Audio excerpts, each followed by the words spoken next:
This is the City of Las Vegas Parks and Recreation Advisory Commission taking place at City Hall. This is May 1st, 2012. I have 4 o'clock p.m. Chairman White is out of town at a conference in New York.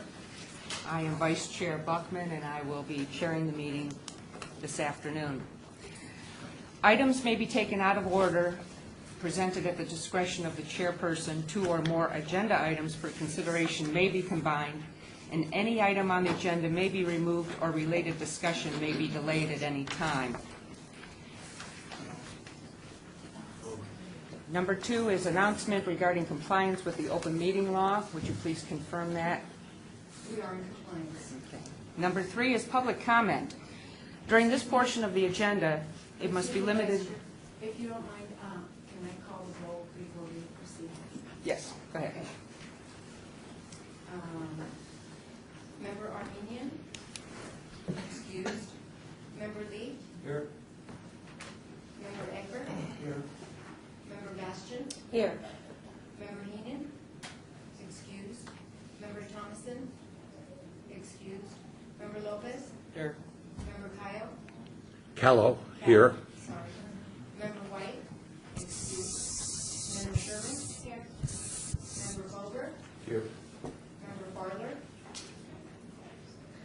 Excused. Member Buckman? Here. Member McCurdy? Here. Member Teal? Excused. And we have a quorum. Yes, thank you.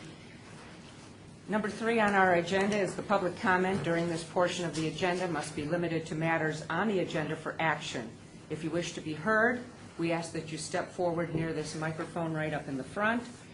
Give your name for the record. The amount of discussion as well as the amount of time any single speaker is allowed may be limited.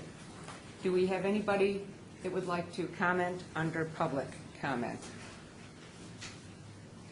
Seeing none, we'll move on to item number 4.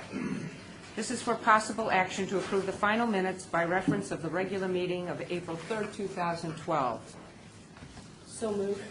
Excuse me, Chairman, I'd Question. like to make a change under item number 9. And Member Sherman cannot support renaming the subject park due to the public's opposition. And she believes it should be a cost-benefit analysis ratio as opposed to cash analysis. Thank you. Anything else regarding the minutes? Member Callow? Under the call of order, the very second paragraph, citing the arrival time of 4:46 p.m., at least for myself, I was here my normal 3:45 p.m. It might be a typo, and I don't know how that applies to Lee, Bastian, Thompson, and McCurdy when they were here, but the time is incorrect for at least me and maybe fellow board members. I believe that is just in reference to Member McCurdy's arrival time. Is that correct? Is it in Peru right next to his name? Yes. Yes, that applies to him now. What time was it? I don't have. Then what, then if that applies to him, what is the arrival time of myself and the other 3 board members?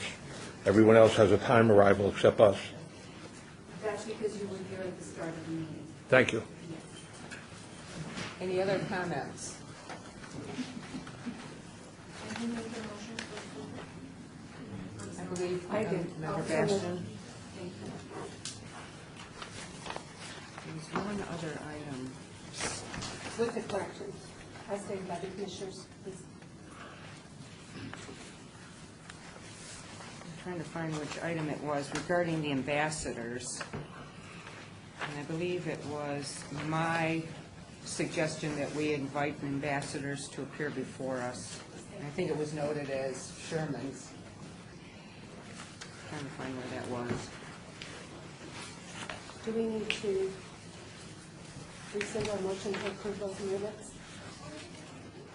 If you're still discussing, No, I will. you'll just make it. Okay, so then we have a And motion in with the addition- corrections. With the correction, including Vice Chair Okay. Buckman's correction as well. All those in favor say aye. Aye. Aye. Opposed? Motion carries. Number 5 is a report regarding Keep Las Vegas Beautiful Cigarette Park Cleanup Awards. May we have an introduction from staff on this item? That's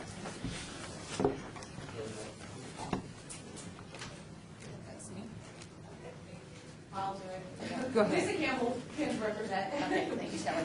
Hi, my name is Lisa Campbell. I'm with Parks, Recreation, and Neighborhood Services. This is Sherry Alexander, and she's with the Stupak Center. And we wanted to talk to you a little bit about a park cleanup that we did, and it involved some of our youth.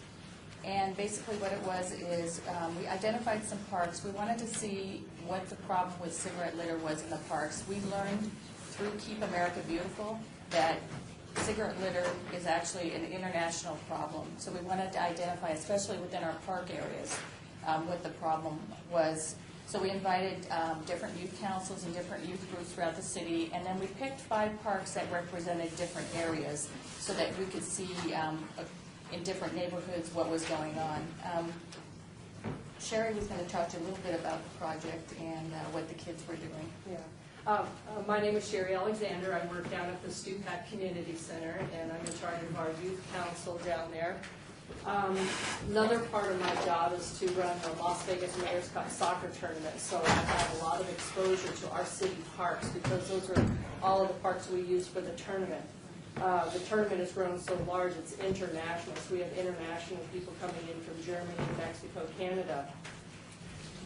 For me, having our parks look beautiful is personal pride in our city.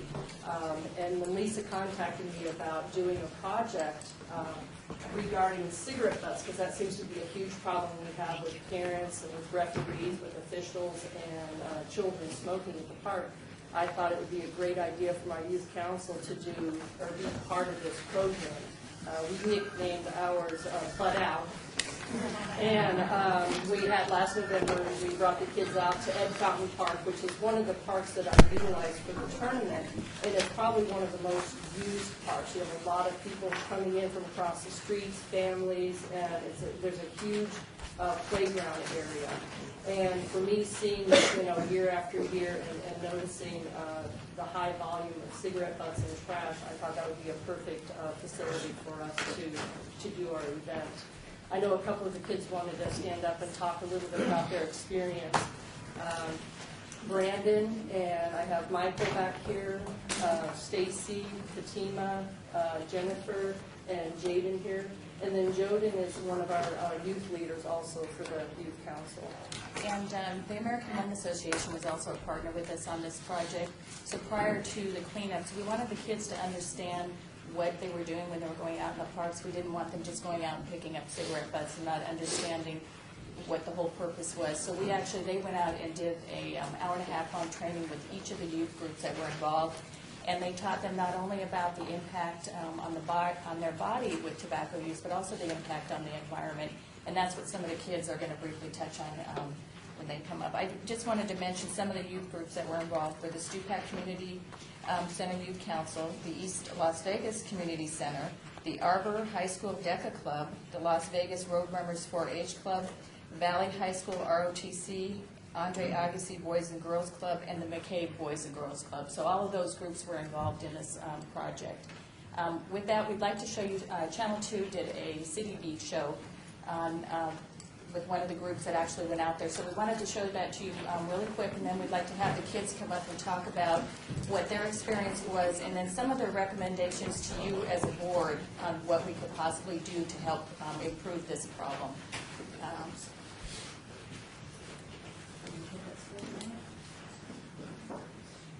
Family Park. And this park, along with several others, well, as we mentioned, we're at the Leonard Family Park. And this park, along with several others across the city, had a major cleanup recently. Did you know that 4.5 trillion cigarette butts are littered across our planet every year? They're not only unsightly, but they can be hazardous to our health and our environment. So, in cooperation with the Great American Smokeouts and Las Vegas youth groups, helped make this park and others butt-free. It's 10 a.m. on a Saturday morning, and instead of watching TV or hanging out at the mall, these members of the Valley High School Army Junior ROTC are joining forces to kick butts out of the Justice Myron E. Leavitt Family Park. So today what we're going to do is pick up the cigarette see laying on the ground. There's already a cleaning crew here that's picking up all of the large trash, but we're going to concentrate on the cigarette butts. Before they got started, there was instruction from their leader, Michelle Sykes, and a little lesson on how important their task is here today. Drop cigarette butts have been the cause of house and apartment fires, as well as some of the largest and most destructive forest fires. They take anywhere from 2 to 25 years to biodegrade. So do you know what that means? 2 to 25 years to biodegrade. Then the time had come to hit the grounds of Leonard Park. We're going to have the students go double arm intervals, spread their arms out. We're going to just go down through the whole park, and then move over and do another section of the park, and then move over and do another section of the park. And they're teamed up with buddies, so they can't go anywhere by themselves while they're here, just to make sure that they stay safe. It didn't take long for the jars to fill up. Yes, there's a lot of them in here. Like, just a small area alone, we found quite a few. About 50, one little spot. Sweeps just like this one were taking place at 4 other city parks. It was a team event made up of Las Vegas youth groups, Keep Las Vegas Beautiful, the American Lung Association, and the City of Las Vegas. We've been working with the City of Las Vegas and the Parks and Recreation Department, and they brought this up as an idea for us to do. Aside from cigarette butts being unsightly, a fire hazard, and bad for the environment, these students learned that if one is ingested by a child or a pet, it can cause severe illness, even death. And 80% of those dropped can find their way into our water system. So picking them up and throwing them away properly was a huge help to our city parks and the city as a whole. And while the city got a clean sweep of cigarette butts, the kids who volunteered got a great lesson in health, the environment, and civic duty. We learned that it's caused a lot of pollution and it's harmful to infants playing around the park and to other people. So we're just trying to get them to be more healthy. It makes me feel good because we're helping out families, kids, especially little kids, and even animals. We're keeping them away from harm. I think it's very important, and once we're all done, the students are going to fill out surveys, and they're going to talk about what they learned about things that they never knew about, and how important, and are they going to make any changes in their life after today. They actually kept track of the high-density areas where the cigarette butts were thrown, and believe it or not, most of them were found right next to playgrounds. Well, as we mentioned, we're at the Levitt Family Park, and this park, along with several others across the city, got a major cleanup recently. Did you? And then each of the board members should have received a packet. It has a sampling of some of the surveys the kids took and some of their comments, which are actually quite interesting, and a little more information on cigarette, the toxins, the chemicals, and the impact on the environment. We got 3 or 4 the young Brandon. if the young people that wanted to speak can come up, and they wanted to talk to you briefly about their experience, and they have some recommendations for you as a board.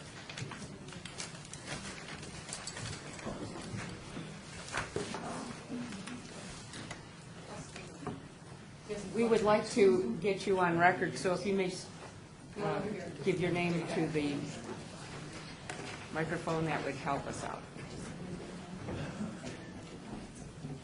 My name is Brandon Rainville, and from my recent experiences while going to the parks, I've seen tons and tons of cigarette butts laying on the ground, and from people smoking. It has near the playgrounds where the children have been playing. It's not good for them. So from my recent experiences, there's tons of recommendations that the kids here have that might help the parks with not smoking and doing all kinds of stuff that can help the environment. Thank you. My name is Jaden Rodriguez, and when I was cleaning up by the playgrounds, I saw like a lot of cigarette butts, and I saw like 2 cats running around with them in the mouths. I cut them out the mouth because I didn't want them to die.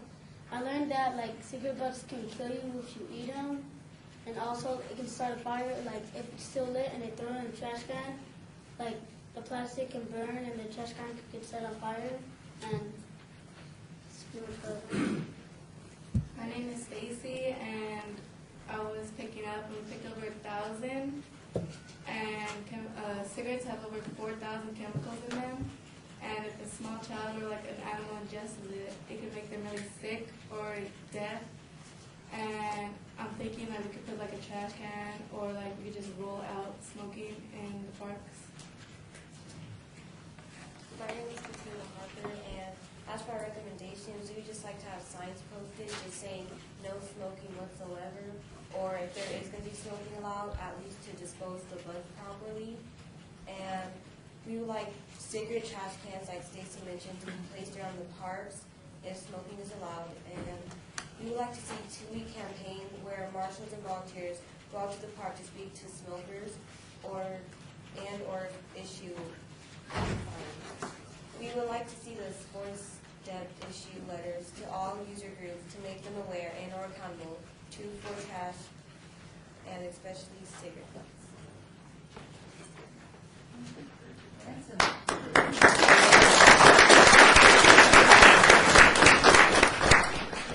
Are there any questions? Member Sherman? First of all, thank you so much for coming, and thank you to all of the kids who are doing this work.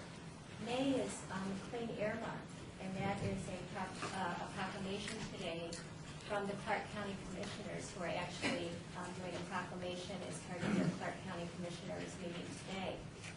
Since we have our mayor here today, we might want to think about, do we want to do something from the city of Las Vegas, either as a public service announcement or through the Public Affairs Office on May's Clean Air Month? Please remember when you're smoking in parks that there's children playing nearby. Just something to think about. Madam Chairman, since we have a lot of elected officials here, I would like to know, does the city of Las Vegas have any current laws in reference to smoking in public parks? Does anyone know? Is it possible that the city can create an ordinance in reference to prohibiting people from smoking on the playground areas of public parks because of the children's health?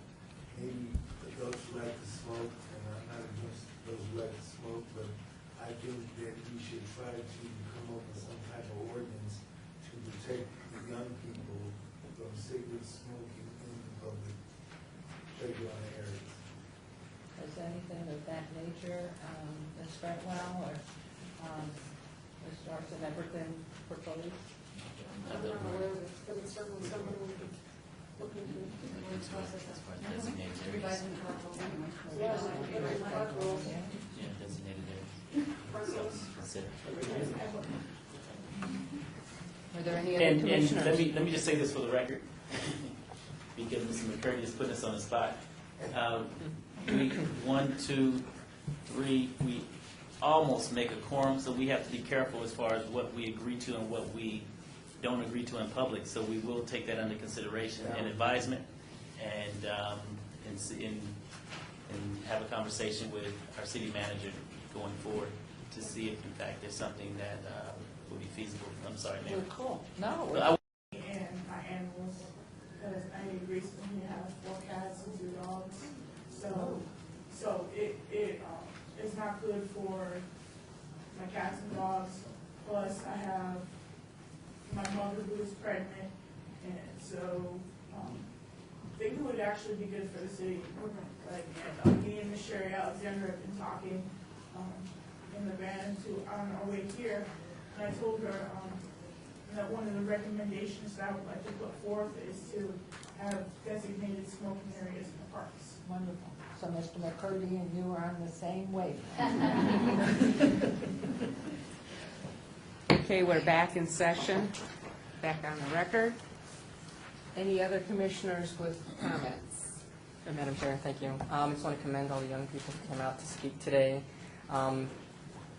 I guess it takes a lot of guts to go out there, because I know when I was your age, like he just said, a lot of our friends were smoking, and they still think it's cool, and it's not. It's a terrible, terrible habit when it becomes habitual. And like Mr. Commissioner McCurdy mentioned, and one of the speakers, it's a personal choice, but it hurts other people, and it's not something that's contained to just you, the user. It goes everywhere. It gets in your clothes. It affects kids who are in the park. It doesn't look good aesthetically. It makes the park look terrible. And I have a question actually. Do you guys get involved with like UNLV? Because recently I saw people cleaning up cigarette butts. And are you guys aware of maybe perhaps getting involved with the university? We actually, with the Keep Las Vegas Beautiful team, we very do nice. have UNLV as one of our team members. Oh, very nice. Yeah. Yeah. So, yeah, I agree with everything that's been said. So. Madam Chairman, Yes, sir. I'd like to ask a question. Is it feasible or possible that we can put a recommendation in as a board to recommend to the city council that they take under advisement to create an ordinance that will prohibit smoking designated areas? We have smoking designated areas in parks throughout the city of Las Vegas. Because I know in recreation facilities, they have it is prohibited from smoking in public buildings, if I remember correctly. So is it possible that we as a board can make that recommendation now, or we have to put it on the agenda to make? We need to agendize that item. I'd like to recommend that the next part of the recreation board meeting that we put on the agenda to request the city manager, to request the city council to put forth a proposed ordinance with the legal assistance of the city attorney's office for the ability of doing such activities represented to the city council for a policy in reference to the parks. Chairman, or Director Zimmerman, is that so noted? Okay. I might also just make a recommendation that maybe Stacy, if you could contact the Southern Nevada Health District, they have such a great campaign and they've been very successful.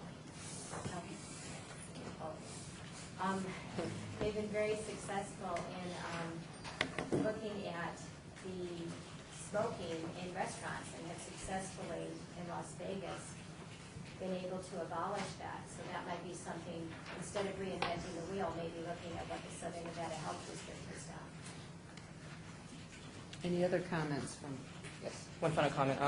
They've added certain designated areas at UNLV. I'm a student of UNLV, so I know this. A lot of students were smoking by the entrances and by the seating area, and it was pretty annoying. There was some wind and it'd get everywhere. So they've actually put some signs out there that say designate an area for no smoking, and it's worked very well. So I just thought that would support our ideas here. I'd like to close this item by thanking both of you for appearing, and especially the young people for going on the record and making your recommendations. And we will review the comment sheets that have been provided to us. You did a great job. Kind of a nasty job.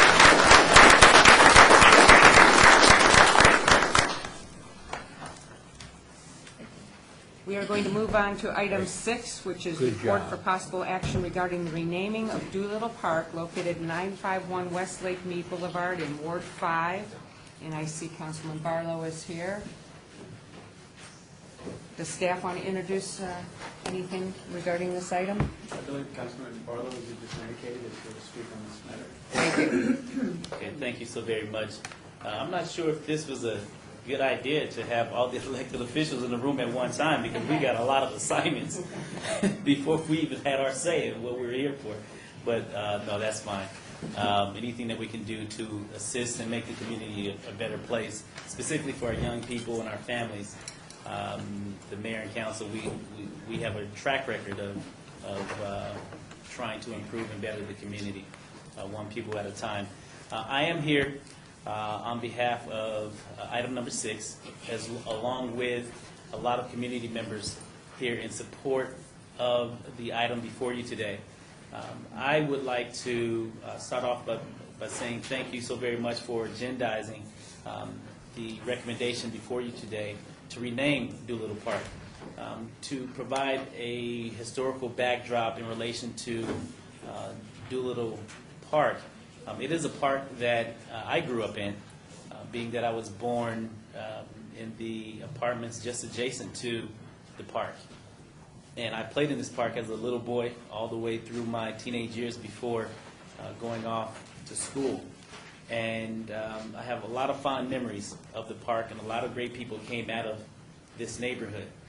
And we will be talking about a great individual who also impacted this neighborhood in a very special way. We are not looking to take away the name Doolittle, because I believe it was the mid to late 60s, the park was donated to the city specifically to be utilized as a recreational facility. And we have always been cognizant of that, and we have always been appreciative of that as a city, and in particular as a community. And so the recommendation would be to add the name Kianga Isoke Palacio to the park.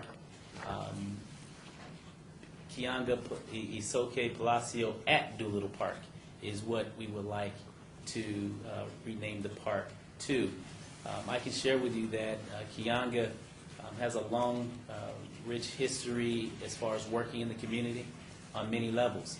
She not only has raised her family in this community, but she worked in the community not only from an employment standpoint, but from a community service and philanthropic position as well. She has touched the lives of a lot of young people and old as well. And I believe that having an opportunity to have her name attached to remain in the community would be something special that those of us that had the blessing and opportunity of getting to know she'll always be with us. Unfortunately, Kianga passed away a few years back due to cancer. And to my left is her husband, Hassani Palacio.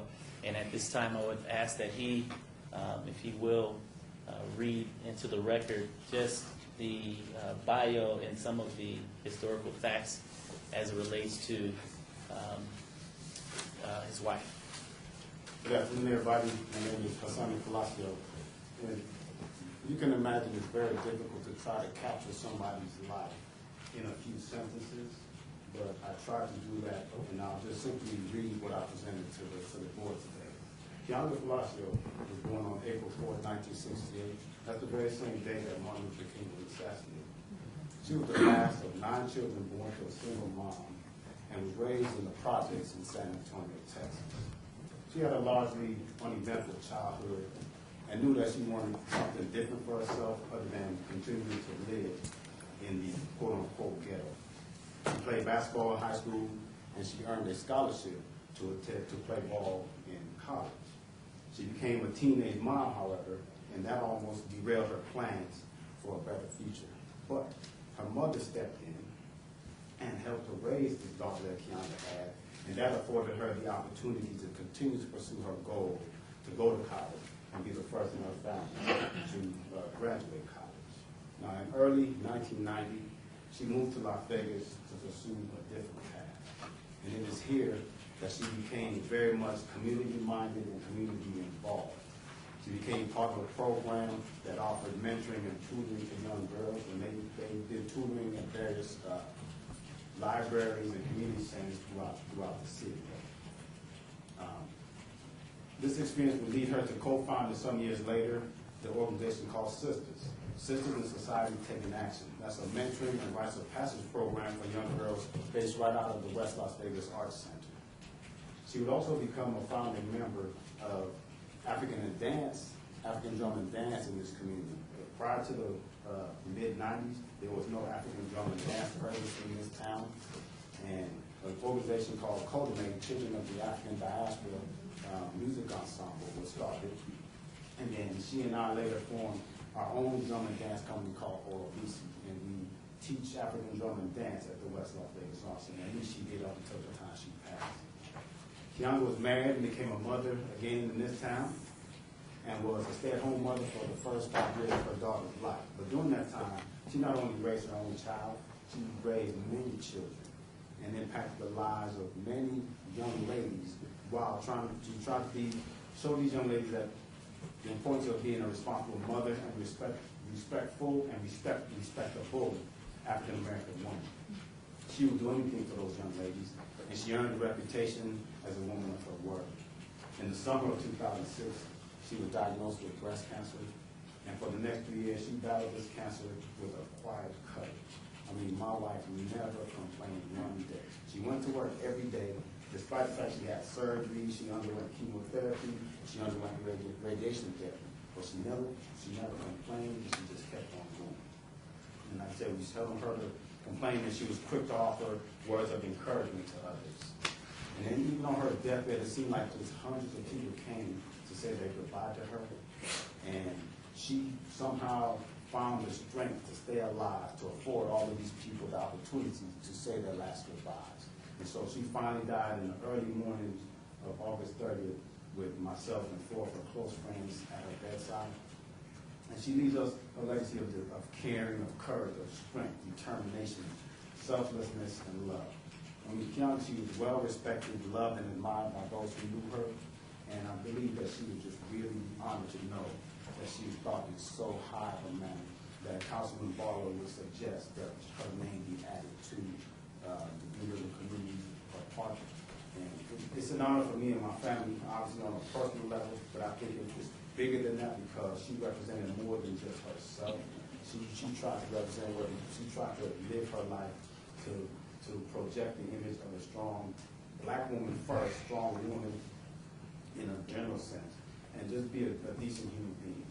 You know, say what you mean what you say, give up your heart, and I think those of us who knew her and loved her know that she would do anything for us, and there was no expectation from us or from her that you do anything other than pay it forward.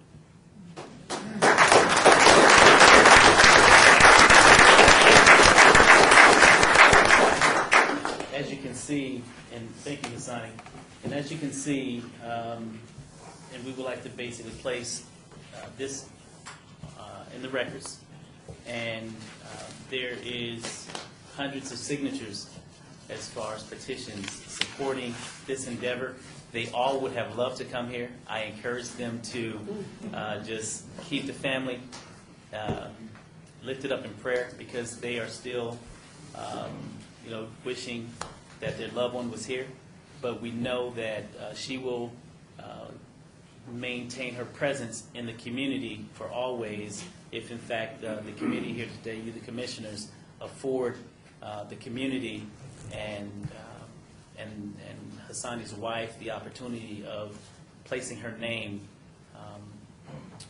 Kianga Isoke Palacio, at Doolittle Park as a true testament as to the not only woman and wife that she was to her husband and her children, but to all of the lives that she impacted throughout the West Las Vegas community, from the West Las Vegas Arts Center, the Doolittle Community Center, and the Andre Agassi Prep Academy, that where she taught and influenced and educated and encouraged a lot of young people who miss her presence to this day. And so for that, for the young people and those that are here in support of this effort, I would just ask that you please stand and be recognized with your presence. If everyone will please stand.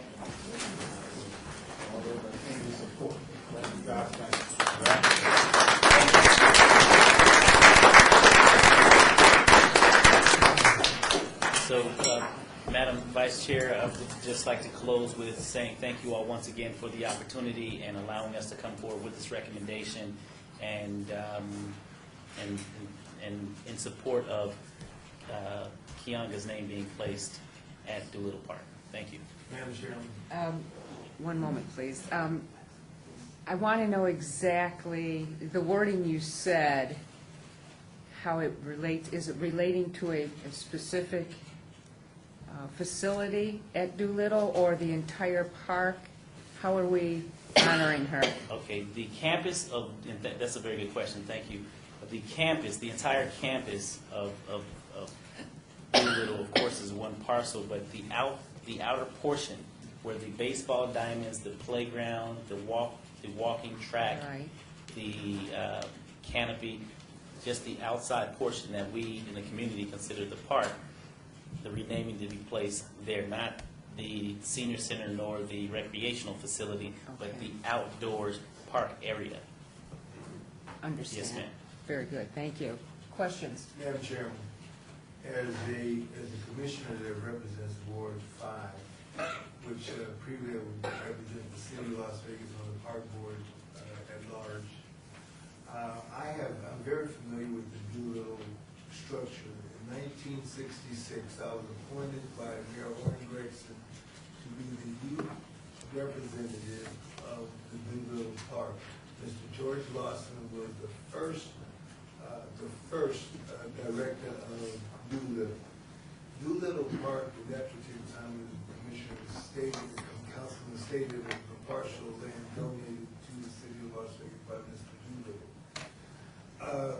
Also at that particular time, I met with the residents of Ward 5, and they wholeheartedly wanted to add her name to that facility. We had people from all walks of life, every background at this particular meeting, and then also like to give in the record another list of 50 or so residents who live in Ward 5 would like to present their names for the record. I like to further state that the Park Naming Committee had always talked about naming facilities after people who have done something in the life or quality of life for the city of Las Vegas. And this young lady had done a lot to enhance the quality of life to the youth and to the single mothers and to mothers who maybe had no opportunities to give a better quality life of them to help their children. So I think that I'm going to go on record today urging the council, the commissioners to forward this item to the city council for approval by the entire city council for this name identification and to Doolittle Park.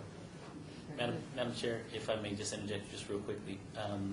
I set the name up incorrectly, so for the record, just so that it's placed appropriately on the record, the recommendation is for the name to be Kianga Isoke Palacio Park at Doolittle. Okay. For the record, That- thank you. That clarifies very well.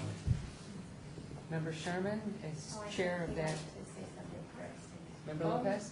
Oh, sure. I can't think of a no better candidate than your wife. As Commissioner McCurdy said, and I'm sure we all agree, that someone who gives back to the community, someone who has an influence on the youth of our city, certainly the name, her recognition needs to live on. And I believe that she deserves a standing ovation, certainly, for the work that she's done, the contributions to, everyone who are young. Everyone deserves a helping hand, a guidance from an adult, and I think that she did a very good job. We commend that, and that is something that we're sorry for your loss, and she wasn't able to fulfill her life in its entirety, but I hope that we move to ensure that her life, or her name, lives on in the minds of everyone for years to come. Thank you. Thank you. All right, first of all, I was at the opening of Doolittle Center, and there was a beautiful presentation of African dance, and I'm wondering, was that I mean, it was really quite beautiful, so thank you for that.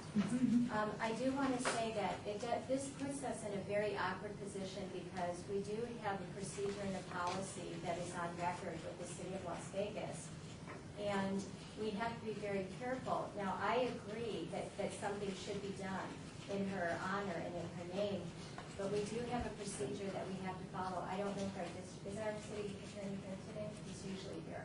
So I can't defer to the city attorney. He's usually at our meetings. But one of the things that we do ask is that there be public notice and some type of survey for a period of time whenever a park is named. Because this would be a renaming of a park, it does create a little bit of a situation for us, but we can name monuments, structures, and facilities within a park without going through a political process. So one of the things that I might suggest, just mostly based on my memory of that African dance presentation, is that we name the facility within Doolittle Park, which is the Performing Arts Center and Community Center, that we might name that, and I think we can make this recommendation today without going through a formal survey process, that we might name that the Keandro Asoki Colosio Performing Arts Center. Or we might name it something like the Keandro Asoki Colosio Community Center. That's something we could actually vote on today. But the other one would actually have to go through the City of Las Vegas, through their Department of Leisure Services policy and procedures. If I'm not mistaken, though, we are not taking the Doolittle name away from, we are just adding the honor of this name to, at Doolittle Park. It is changing the name of a park, though. It will be a park name change. Well, that's why I was asking for specifics from the councilman as to exactly what portion of the park was being honored. Madam Chair. Yes. Maybe I can help her out. According to city ordinance, if I remember correctly, I guess I've been around here, I've messed around. You're awful old. I knew you were gray, I'll tell you. I like to say that if the park itself, not the structures, in the park, we can, and that's one reason why I was glad when they did call it community meeting. They did take a survey of community people. I contacted several of the politicians in the community, contacted the pastors in the community, and nobody wanted to fight this issue. There was one person who wanted to fight this issue, Gene Collins, and I talked to Gene just this morning, and I encouraged him to come, but he thought we were going to change the name of Doolittle. I said, Gene, we're not going to change the name, we're going to add to the name of the park. And I honestly, in my heart, and I think if you go, if somebody calls the city attorney, I don't think the city would have a legal problem just adding this name based upon all of the information. I just think based on the history we've had over the last 20 years that comes back to this board, that we really should go through the political process and the legal process and have an opinion rendered by the city attorney. If we're not going to follow the procedure, and I don't have a problem with her name because I think I know what I experienced at that opening. I know what I experienced. And I think that she's probably a lovely person, and I think that she's probably very well appreciated by the community. But I want to just make sure that we have had a tremendous amount of criticism over the last 19 years, and I just want to make sure that we go through the proper procedure so that this can be done in the best way possible, that we go through the right channels. And if I don't know how you feel about naming the facility after her, but if we want to actually change the name of Doolittle Park, we really should go through more proper process, or make a motion to maybe name the facility after her. Let me say Let's go through the chair, please. I would like to recognize some other comments so that we can get a full flavor of what the committee is feeling. Thank you, Madam Chair. I know last month we had an agenda item to talk about the park naming, park and facility naming policy. And I brought that with me tonight. And number 4 states that park and/or recreation facility names will not be changed unless the current name ceases to reflect geographical, historical, or other significance. Park or recreation facilities named after individuals will not be changed without the unanimous vote of City Council. And after hearing, and thank you very much for coming and bringing that story and bringing that citizen forward to us so that we can better understand the contribution that strong women and mothers are doing for our community. I happen to have an opportunity to know Kianga myself through my own niece who had an experience at the West Las Vegas Arts Center and was very much exposed to the programs there and is very much probably formulated the woman that she is today and the mother she is. So I too agree that we have a name that's brought forward to us that has definitely made an impact in the community. I would say that we, right here, Commissioner Sherman, show that we can rename the park or add a name to it because there's some historical and significant change that has occurred since 1960, I believe, or when the park, or 66 when the park was named. That you have an individual who has currently, in today's time, added more impact to people within the community. Obviously, Mr. Doolittle or the Doolittle family who received that name must have done something to earn that name and that privilege. And we now have, we said 50 names that you brought forward, which to me does represent a surveying of the community. And you also had a list of names that you brought forward, and you have members of the community that are here.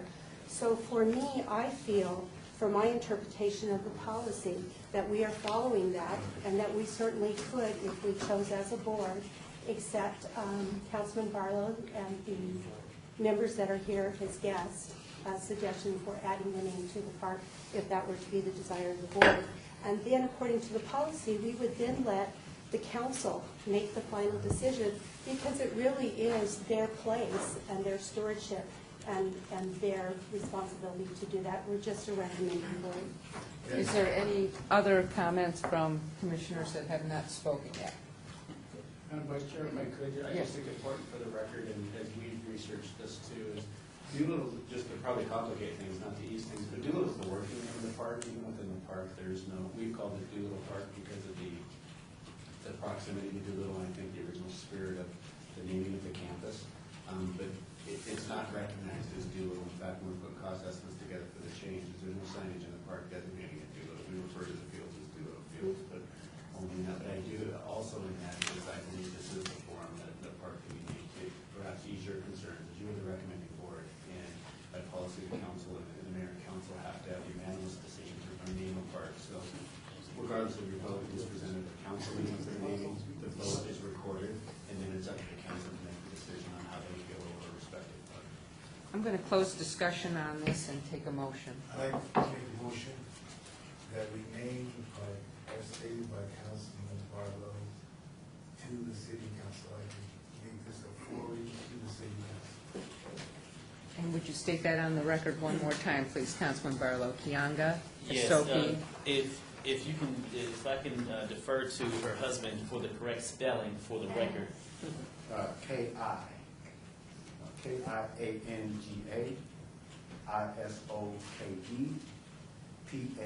K-I-A-N-G-A-I-S-O-K-E-P-A-L-A-C-I-O. Park at Doolittle.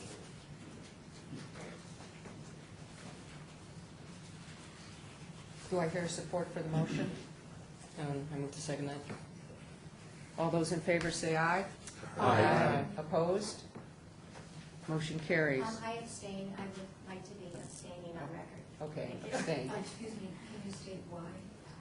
Just because I'm the park naming chairperson and I'm not sure that we're following proper procedure without consulting with the city attorney first. So I'm just abstaining, not because of the person. Chairman's but vote because was of why the I cannot hear her. Abstain. Madam Chair, can I ask you a question? Yes. This is mind-boggling to me. I've sat on this board for a long time. We've had 4 issues that this came about. The Levitt Park, which was the J.C. Park. We had the J.C.'s here just a month ago wanting to put their name back on the Levitt Park. And all of this contention, we didn't have this from the beginning when we first did the Levitt Park. You know what I'm trying to figure out? The Levitt Park, they renamed back to J.C. Is that back to J.C. Park in the city council? No, they have it, it's a dual name. So what happened is, they did take our recommendation to leave the J.C. Park as part of the name.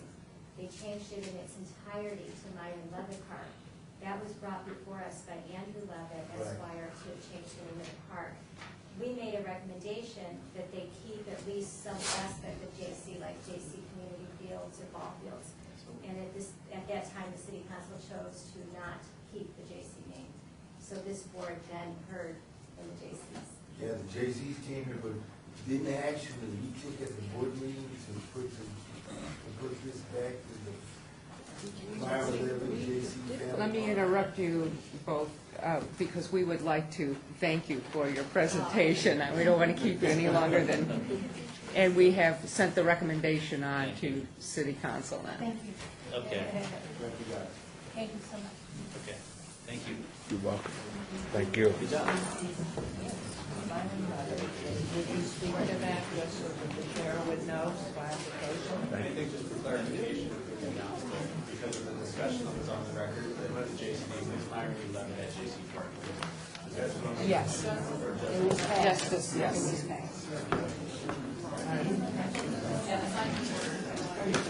No, let's say that when we, thank you all very much for coming, showing your support. Thank you. Thank you. We're going to move on to number 7, which is report for possible action regarding the renaming of Freedom Park located at 850 North Mojave Road in Ward 3. That's Councilman Coffin, and I believe representing will be Mayor Goodman. I'm so sorry. It's okay. We introduced your item. I think I'm going to ask Councilman Ross, please, to present. Thank you, Mayor. Thank you, Madam Chair. First, let me say thank you to all of you for your service to the City of Las Vegas. Mr. Lee represents Ward 6 on this committee, and I don't tell him how much I appreciate his service to the constituents of this city enough. So I say that to all of you and to our wonderful park ambassadors who do a great job for the City of Las Vegas. The mayor, myself, Councilman Barlow, I want to introduce to the board Tom Funstein, who's going to share with you some accomplishments that he's done out in the community for the purpose of renaming one of our parks again. I'll say this. Gary Reese, who served this city for many, many years, both as a city councilman, but also as a planning commissioner. I don't think they called it the planning commission back then. They called it something else, and I can't remember what it was. That's it. Thank you, Betsy. The Zoning Board of Adjustment. But because of that service and because of his dedication to his ward, to the city of Las Vegas as a whole, and to the great effort it took on his behalf and because as council members in the past several years to create Big League Dreams at Freedom Park. I am in full support of Agenda Item 7 on your agenda today in regards to adding Gary Reese to Freedom Park's name. And with that, Madam Chair, with your permission, I'd like to introduce Tom Funstein. I appreciate having the ability to come and talk to you. Bring back some memories. I sat on this board about 15 years ago. I think there's one familiar face. I know you guys, in my time on this, we had a lot of tough decisions to make, and hopefully we did those and did them in the right manner. And I also appreciate your service because I know what it takes to come down and to make some good decisions. Gary Reese was not a proponent of this. He does not want the name to be park to be named after him. And the reason is because that's the type of person he is. Gary Reese is a type of individual that you meet when he shakes your hand, you can walk away and never question his ability to change his mind. He's a man of his word. One of my backgrounds is that I do sports programs here in Nevada. I offer softball tournaments for charity. We've been involved in the community for almost 30 years now. We've donated close to $700,000 back into a lot of the different agencies in town, from the cancer to the Heart Association to just recently in the last 5 or 6 years, there's all these big cancer societies and whatever have got out in the reach for the local people. We got into the high schools here in town and decided let's give some kids the opportunity to play sports by giving them tennis shoes or shorts or whatever they needed to prepare themselves to go out and be good citizens and learn those lessons in school. Gary Reese, when he first became city councilman, I've known him for a long time. He used to stop over at Freedom Park when we used to run softball tournaments over there. We always use Freedom Park as the last park in southern Nevada because a lot of our clients are out-of-town clients, and we certainly don't want people into our arena in our fine city and have them have a bad experience. And it was very potential for them to have a bad experience at Freedom Park in the past before they brought in Big League Dreams because there was a lot of crime. There's a lot of incidents over there that we really don't want to talk about today. So when this park was developed and they came to us with the idea of bringing it here and bringing it to the city, we thought this was the greatest thing since baseball, since I'm a baseball guy. Gary Reese, when he first got involved, he was very apprehensive because he was a type of representative in the community that if one constituent didn't want to do something, that bothered him. And so we spent multiple hours talking to people in the community about bringing this park to that area before Gary was in favor of it when it came down to vote. This document I have, and every city councilman has this, or council person has this, and the mayor has this. There's 1,500 signatures on it. It took me almost 18 months to accumulate these. We did them on the corners of Washington and Mojave. We did them at the Stop and Go. We did them at the park. We went apartment by apartment, house by house. We went over the golf deal. I wanted to talk to the people that lived in that community. I could have got a whole bunch of ball players to sign these documents and just had names and nobody have any accountability to it. I didn't want that. Gary Reese, I'm going to tell you a story about Gary Reese. About 2 years before his term limitations were up, he stopped by the gas station in his ward, and while he was pumping gas, he got robbed. Did you know about that? He got robbed. Some guy came over and pushed him to the ground, took his gas can, and ran off. And I was in his barber shop. I don't know why I go to his barber shop, but I was in his barber shop. And he was telling me the story, and I asked him, I said, well, did you report it? He says, no. And I said, well, why wouldn't you not report that in your own area? Because he said, this happens to my citizens that live in this neighborhood all the time. We got to fix it. When the park was developed, that system was fixed because now they don't have crime in that area. If you go back and look at the waters of that area, especially from the soccer fields to the baseball fields to the football fields to the open areas over there, they have 2 or 3 sheriffs that are going in and out. Before they used to have 15 or 16 because they always had incidents. Gary served the community for 20 years on planning, like Councilman had talked about. He spent 16 years on city council. I wish there wasn't a term limitation. I think we had a great city councilman. Not that Mr. Coughlin won't do a great job, because I'm sure he will. Gary has a legacy, and his legacy is that he cared about that neighborhood. He cared about the people that were there. He cared about every single one of them. We had 6 open forums for people to come voice their opinions about that park before Gary put his approval on it. Gary's very diligent on what he does. He's not a man of wanting to have somebody come up and shake his hand. He knows when he's done right and wrong. We all have that feeling when we know when we've done something right or when we've done something wrong. So this was my idea to come back and change. At first I wanted to change the whole thing. I remember sitting on this committee, some of your discussions you had earlier today. When I started doing some investigation about Freedom Park, people were objectionable about it because they said this was about the Vietnam veterans, and I applauded them because I'm a Vietnam veteran. I thanked them, but it wasn't. It was about the Korean War. And since that time, I guess veterans like myself who came from Vietnam and served this country, I look at that park as a very special park.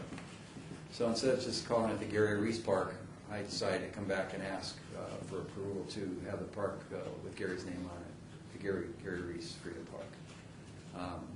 You brought up some good points, which you were talking about taking a segment of the park. This particular park, we can't do that because trademark infringements on Big League Dreams. If any of you have had the pleasure to go into the park and watch these little kids, they walk in, they run up to Yankee Stadium and they play ball. It's something they'll never forget. That park can't, the owners of that park, because of the trademark infringements for Major League Baseball, can't change one thing in that park. They have to keep it sectored off the way it is. So I came back and with before we did all our signatures, we properly put it back and put for Gary Reese Freedom Park. So I would like the conversations I've had with all the city council people and the mayor have been very, very favorable. I understand what the process is and how it goes, and I hope that everybody in their minds take a deep breath when they look at this gentleman. If there's ever been a park or something named in somebody of a politician in this town who's done great service to him and continues to do great service, I would hope you would consider naming the park and using an additional name put on the park. Again, I don't want to change the name Freedom Park. I was just requesting that Gary Reese's name put on our park. If I can, Madam Chair, with your permission, follow on. Mr. Funstein has done his due diligence. He has visited with every council member. He has produced and presented this petition to all of us. We have a golden opportunity to pay our respects to a man who has done so much for this community while he's still here. And in all his humility, this will just drive me nuts.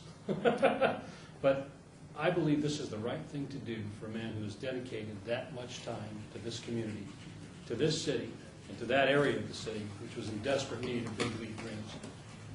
I think you all recognize how much Councilman Barlow and Mayor Goodman and I work in regards to helping to bring amazing things to the city, amazing things to downtown, whether it's downtown or out on our side of town, out in the great Northwest. This was amazing for downtown.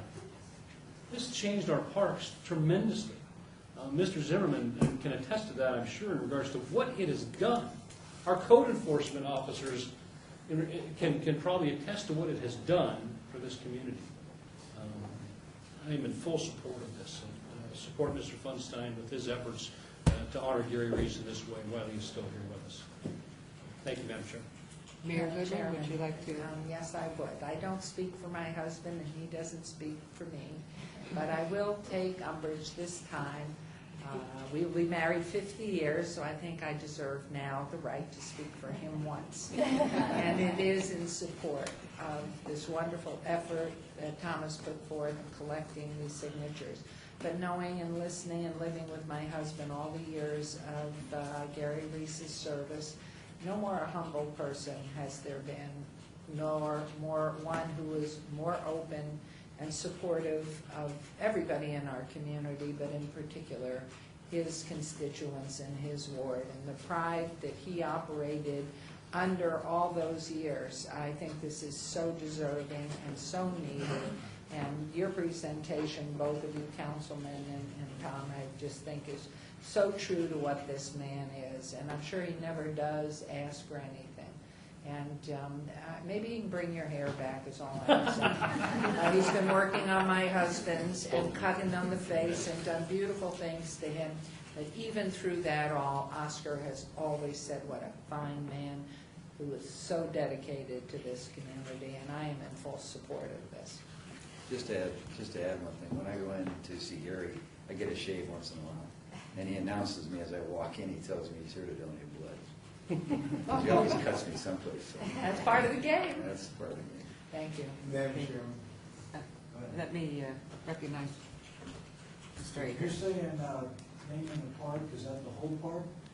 Freedom Park, yes. Okay, well, you have the ballparks, Little League fields, is that included in that? Yes, sir. Well, it's gonna have to be named because of the entrance of those Little League fields. It's the main entrance of coming into Big League Dreams area, which is the main part of the bill. We're requesting to have Gary Reese Freedom Park's name on there. Because the one field was built by volunteers, which I haven't been part of. I understand. Okay, and the other one, the city, we matched it. And there's some names up there that I could throw out right now that should be up there, you know. I don't know, I have I like to kick it back in history a little bit. I know majority of the council people, but I like to go back and revisit Gary Reese. And Gary Reese represented Ward 3 on the city council. Gary Reese not only worked in his current ward as a councilman, he served this city in 2 council areas. Gary Reese did a great job on the city council when he represented West Las Vegas in Doolittle Park, the senior citizen complex. I can think of a lot of reasons, and I'm not just saying it because they're sitting here, but I can think of a lot of reasons why Gary Reese should be given, and we should advance this, because Gary does have his meetings at his barbershop. If you want to talk to Gary, City Hall was at the barbershop, and I used to go down there all the time and meet with Gary. But what I like about Gary, Gary had the interest of the quality of life. Quality of life, and that has always been the issue that I've had with whoever we name, a park or some building after. What have they done to enhance the quality of life of the people that are in the city of Las Vegas? This man has reached out to you. He donated money from his barber shop. He went out and got money from there for the celebration of aging, for the housing authority of the city of Las Vegas. I mean, this man has done a lot, and I'm just not beating his wagon because his, the mayor is sitting here and the council, I'm not there. But I mean, I know this man personally. I realize what you're talking about. There are tons of us. I think I should have something named after me if I was born to I still. So you might. I don't agree with that. But the point is, you don't agree with what a lot of people could agree with. So you might not agree with Gary Reese, and a lot of us might not agree with Gary Reese because we see the things always stacked when it comes down to the council person or a representative or somebody close to the council person. But this particular time, I mean, I have to go on the record and say this man has done a lot for the quality of life, for the youth, for senior citizens. He's taken a lot of heat. I mean, especially when he came down to doing the Senior Citizens Center at Doolittle. And they did a lot of things. Councilman Lawrence Sweeten was the liaison for Gary Reese, and I know what those people went out and did to have quality of life in that area. So since a man has brought about quality of life, I think that we should look at forwarding this to City Council because ultimately they have the decision anyway. But I am going to go on the record supporting that. Other comments from members? Of course, I always have comments. I just want to say that first of all, I don't think we need to establish merit. That I don't think that that's an issue here. Anybody who deals with the public, in my opinion, is a hero. And I could sit here and I could say, if we look at former Councilman Larry Brown, who's now on the county commission, he's deserving of a park. And I can say certainly that Councilwoman Lois Tarkanian is deserving of a park. And certainly former Councilman Steve Wilson, who's now our district attorney. Who else is missing? You guys are all Officer here. Goodman. Oh, so who else? No, but they're here. I'm just trying to. Former mayor. Yes. I have all his bobblehead dolls in my Bribery. and I will just say for the record that I love both of you. But, so I don't want this to be a discussion on establishing merit. My concern is more related to the public will see this as politically biased. And the state of Nevada, we might want to check it out with our district attorney, not district attorney, I was thinking of Steve Wilson, I'm sorry, our city attorney, is the state legislator, Nevada revised statutes, I believe has a statute that you can't name a park or facility after a politician until they've been retired for 3 years. So we might want to check to see if that is true. I don't know. That's something that was brought to my attention. So the thing is that it puts us in an awkward situation because I think, has he only been out of office about a year now? Been about a year? That I'm more concerned about how this will be interpreted by the public as being politically biased. I don't have a problem with naming something within Freedom Park after him because then we're not really changing the name of the park. But once you start changing the name of a park, you're gonna get public comment and public input and public response. And I don't know what that would be. I assume it would be positive, you know, but I'm just saying that I don't know that it's the right thing to do when he's been, yeah, but how many people are in his ward? What percentage of his Because ward signed up? 90% of these are right in his ward. Did that come through former Senator Bob Compton, just now the councilman's office? He is, yes. It comes through, and with his approval? Well, yes. And he's not yes, here today. Yes, he is. So part of what, you know, I just think would be good is to have some kind of public, either public postcard sent out, or just something like a signage at the site of the park, just to see if there's any opposition, and then if there's no opposition, move forward 3 months from now. Only because this is the kind of stuff that can come back to haunt you. That's just right. Let's go around the board first and see. Yes. I just need a little help with, Mr. Funstein, with a little bit of clarification, especially based on Commissioner Akers' question. So the name of the park would remain the same. So would you just say what the name of the park's going to be? Gary Reese Freedom Park. At Freedom Park. Is that what I'm hearing? No, Gary Reese Freedom Park. Oh, thank you. And then, Gary Reese, when he was city councilman, he represented the whole park. He didn't just represent a portion of that park. okay, thank you. Could you talk a little bit more about what Commissioner Aker was concerned about? You're talking about? There's other facilities on there. There's 2 baseball fields. These baseball Right. fields were built years ago. There was a snack shop built. And a lot of that stuff in the past at Freedom Park was done by volunteers. We donated money for that snack shop because of Little League. Is it your intention to rename the ball fields as well? Or just the whole park park. is, so the whole park? So the ball fields are a substructure within the park, Yes. similar to the Yes. pool that's there, the Dario Hall pool. And I know it has a longer The pool name. already has a name on it. Right, the pool has a name, Yes. Big League Dreams has a name. Is it possible in your proposal to give consideration, in your recommendation, that the Little League fields have a substructure name? Our take on that is if anybody ever wants to come back and change the name for the Little League fields to John Smith Little League fields, we wouldn't be in opposition to that. But Gary Reese, when he was a city councilman, represented that whole area. That whole growth factor and everything that was done on there went through his blessings. Those baseball fields that were put in there, the snack shop, the open soccer fields, he represented all of that.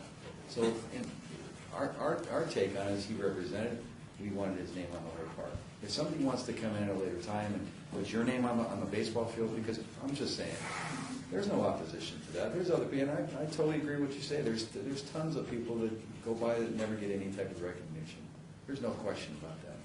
And I'm not doing this because Gary Reese was a city councilman. I'm doing it because of the person he is and the time he gives. You're exactly right at what you talked about, I think, giving things to people in need. I mean, he's done it for the high schools, he's done it for the youth organizations. That snack shop, when it survived without him, when they were building that, he got a lot of that stuff donated to that. I was part of that process. So to make sure for me, so assuming a monument would go up with the new name on it in the park, am I also to assume by your comment back to Commissioner Aker that your intent would be to put his names up at the baseball fields as well, the Little League fields? It would be at the park itself. The park itself. Thank you, you clarified. I was looking, I thought what I heard you say is you wanted to put them What at we're the asking, fields. what we're asking to do, if there is a monument put up there, and that name is put on that monument, it's done at the entrance of Big League Dreams.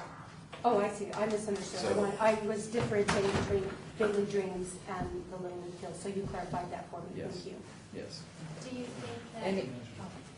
Any other commissioners that haven't had a chance to speak yet? Commissioner Aker, did you have another comment? Okay. Let me go back one more time. You know, like I said, we need to make sure, and if I understand the ethics laws at the state level, I know what her concerns are, that it seems like the past 6 months to a year, we've been getting bombarded with requests from city council to change names to reference family members of city council members. But this particular situation, And I got to really say this with all force that I can, because if you know what a person has done, just like a lot of us have volunteered and given our time serving on this board, coming out here with no pay or whatever, we're doing it because this is what we love to do. Gary Reese loved to take care of humanity. He loved people. He loved, I think this will deprive us as citizens to reward or to give man consideration for what he has done for the quality of life. The quality of life. This man needs to see that this city thinks enough of him to honor him with something he given to this community. And that was his life, his service. His service. Thank you for your comments. Anybody else? I was going to ask you, first of all, was he paid for his service? Was there any financial compensation? You're asking me to ask Well, staff, I'm asking to ask. somebody. I don't know who asked. As a city council. Was there financial, do you know approximately what that financial compensation is? Probably around $40,000. Right. Okay. The thing that I just want to make very, very clear is that this is not about establishing merit, because there's many people, we can look at so many people who are deserving to have a park named after them. What we're talking about is changing the name of a park, and I kind of remember the opening of Freedom Park, wasn't it? It was a long time ago. Well, it's older than us, Yeah, but it's had opening several, all the- through the well, chair it has phase. several. And the refurbishing, and so I really just think that we should just go through a more formal process of, and I think that we need to have some input here from the current councilman, as well as the previous councilman of that ward as well. The current and previous, I think, should be part of this discussion. And do you have a motion? I would like to make a motion that we would contact Ward 3 Councilman Bob Kaufman to get his opinion and to discuss with his constituents the changing or the renaming of Freedom Park and revisit this issue on a future agenda. Is there support for this Question. motion? Is there support for this motion before discussion? There's no support, so the motion. Can I add to that, with the permission of the drafter, is whether we could also at the same time check to the legality of your question regarding the length of time? The length of time. I think the state of Nevada asked that a politician, that there be a 3-year time period after. Excuse me, since there was no support, are It you failed. withdrawing your motion? Well, we didn't take a. Well, we I'm haven't, withdrawing the motion. well, we were asking if, you were asking if the maker of the motion would add an addendum. Okay. Are you adding that addendum that, So I would like to, Commissioner Lee. should I do a new motion or just add that? no, just add that? Okay. And that we look at the state of Nevada park naming policy to see if we are being congruent with what the state of Nevada recommends for the naming of parks. Is there a second to that motion? I'll second that. Any further discussion? I'd like to add to the discussion. I'm thinking that we're taking on a lot more responsibility and concerns about the legality of whether there's a state legislative item that prohibits us from proposing a name.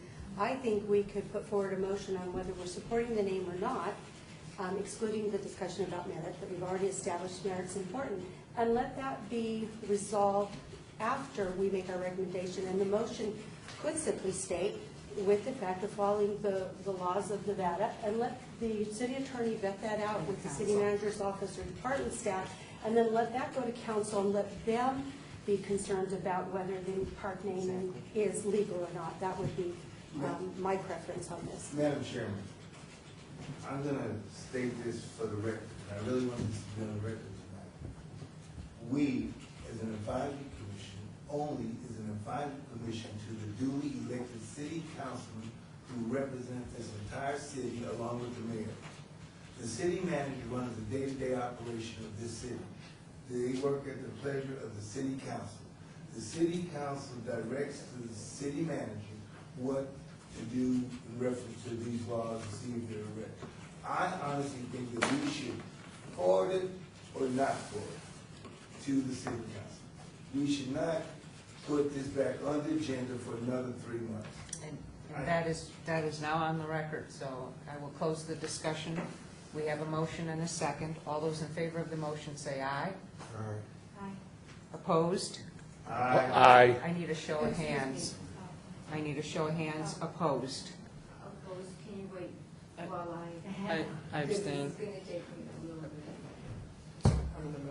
What are we raising our hands for now? Opposed to the motion. Her motion, yes.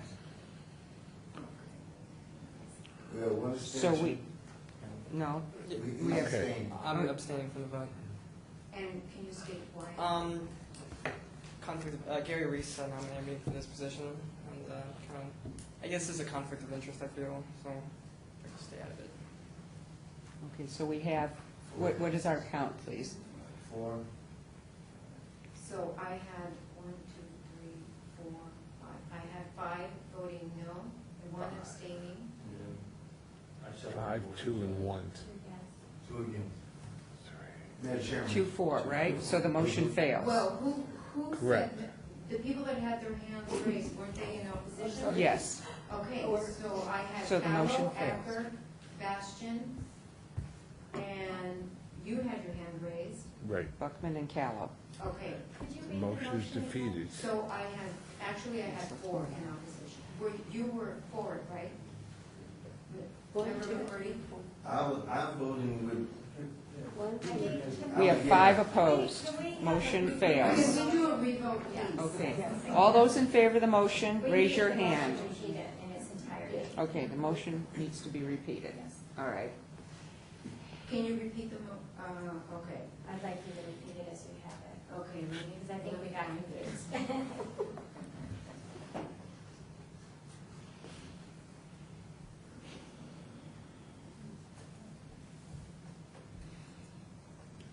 Okay, you recommended that contact Councilman Ward 3 representative and discuss with his constituents the name of the park and put the name of the park at a future agenda. And Mr. Lee suggested that you consult with NRS requirements regarding the legality of renaming the park and the term limit, the time that you have to wait after he leaves office. Term limits for politicians. Okay, so all those in favor of the motion, raise your hand. Those opposed to the motion, raise your hand. And those abstaining, raise your hand. So the motion fails. Madam Chairman? We have another motion? Yes. I'd like to make a motion that we vote to send this to the city council for final disposition of this renaming of Freedom Park, Gary Reese's Freedom Park. Gary Reese Freedom Park. Do we have a Second. support? We have a support for the motion from Commissioner Callow. All those in favor, raise your hand. Okay, hold on.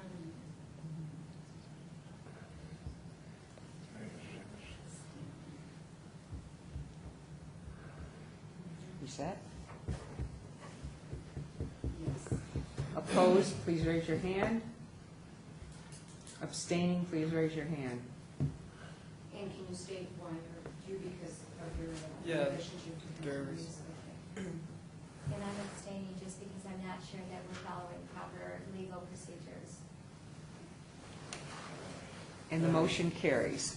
Right. Madam Chairman, just for the record, and I know there's been an extension, the city attorney just weighed in, is that the park, or the naming for elected officials only applies to building structures and not to parks for 3-year terms, and just for the board's recognition. And I'm sorry that it just came in my ears recently, so it wouldn't apply to parks. And Madam Chair, if I can, with your permission, for the benefit of the board and Commissioner Sherman's concerns, the city attorney never lets the city council break state law. Regardless of what any recommending body sends to us, the city attorney is at guard all times and prepared to make sure we don't break state law. So with this recommendation, if we're not allowed to, the city attorney's not going to allow us to do that. So I just wanted you to feel comfortable for future items that may be before you for legal issues. We'll never go in that direction, Commissioner, so I just want you to. Madam Chair, thank you very much for your time. Again, for all of your dedication and sacrifice to the City of Las Vegas. Thank you all very much. Thank you. Thank you. Thank you. Appreciate it.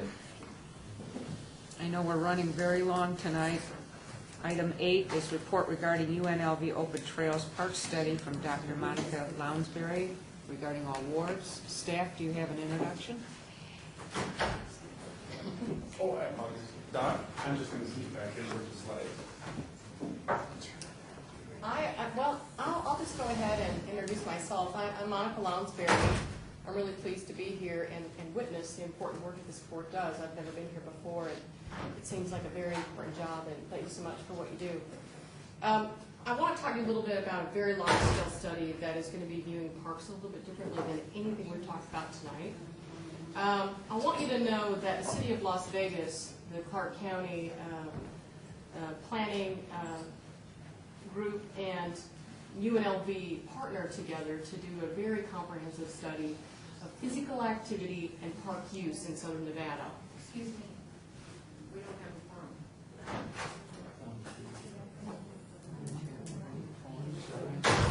7. What? She just went to the bathroom. It's a lovely building. Now we're good. Now we're good. We're good. Oh, that's it. As I was saying, so we undertook a very large-scale study trying to take a look at how parks were being used and how physically active people were when they were there. And this is kind of an important notion. I don't know if we all in this particular board have talked much about the health impact of parks. But around the world and across the country, we're now beginning to study the impact that parks may have for health.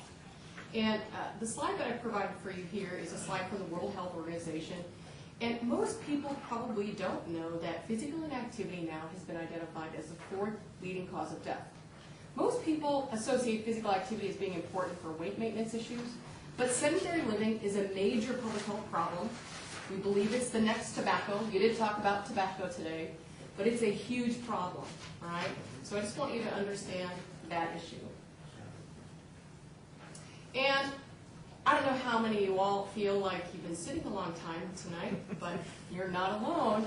Most people today are sitting more and more. So this is another challenge. There's been a lot of environmental changes, technological changes, and societal changes that have really changed energy expenditure. And this slide shows a study that was assessed by accelerometer data, looking at objectively measured physical activity. And you can see that no matter the age, so the first one is 6 through 11, ages 6 through 11, you can see sit about 6 hours a day.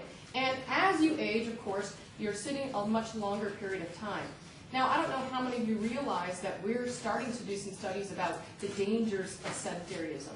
And there are metabolic problems associated. Don't you feel like you want to get up? Yeah, I know. I was going to say, should we stand for this presentation? You might want to stand. If you want to stand, I'm all for that.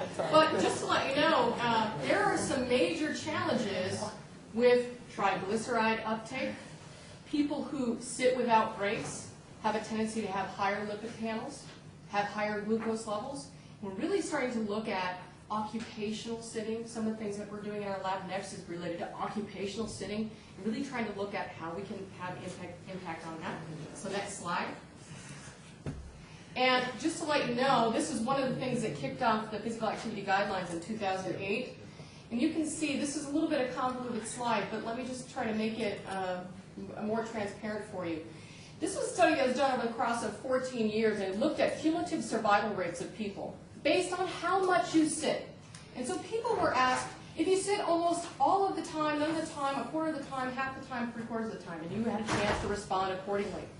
Well, for this particular question, they really looked at the cumulative survival rate for people who sat almost all the time, you can see, was a lot lower.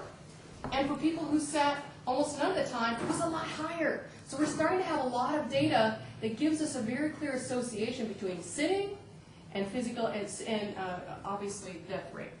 Now, one of the challenges that we're really facing is that in physical activity interventions, we try to work with individuals. Like we might go to a senior population, we might do some interventions with seniors, And you know what? They work great for a little while, but changes have been really moderate changes in physical activity levels, and they're not sustainable. So sustainable changes in the way we design our environment, really starting to look at ecological models of behavior, where we're looking at the physical environment, the way we design our communities, the way we design our parks. What do they default people's behavior as? How can we make them more physically active? And what type of policy context are these behaviors happening in? Tonight we've talked a lot about different policies, right? Policy is critical because it sets social norm, and we know that policy needs to be part of the intervention strategies for changing physical activity levels of the nation. Next slide. So the issue here is how can we make physical activity the easy choice? And we're doing this in our laboratory in communities and transportation facilities, in schools and occupation settings, but also recreation settings. That's why the open study is so important. I don't know how many of you have seen some of this public health data that's come out.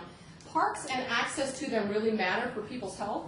And I want to show you, this is a logistic regression model that shows the odds of being obese versus the odds of having 5 or more bouts of moderate to vigorous physical activity. So this is proximity of parks and recreation facilities in your neighborhood. How critical are they to your health?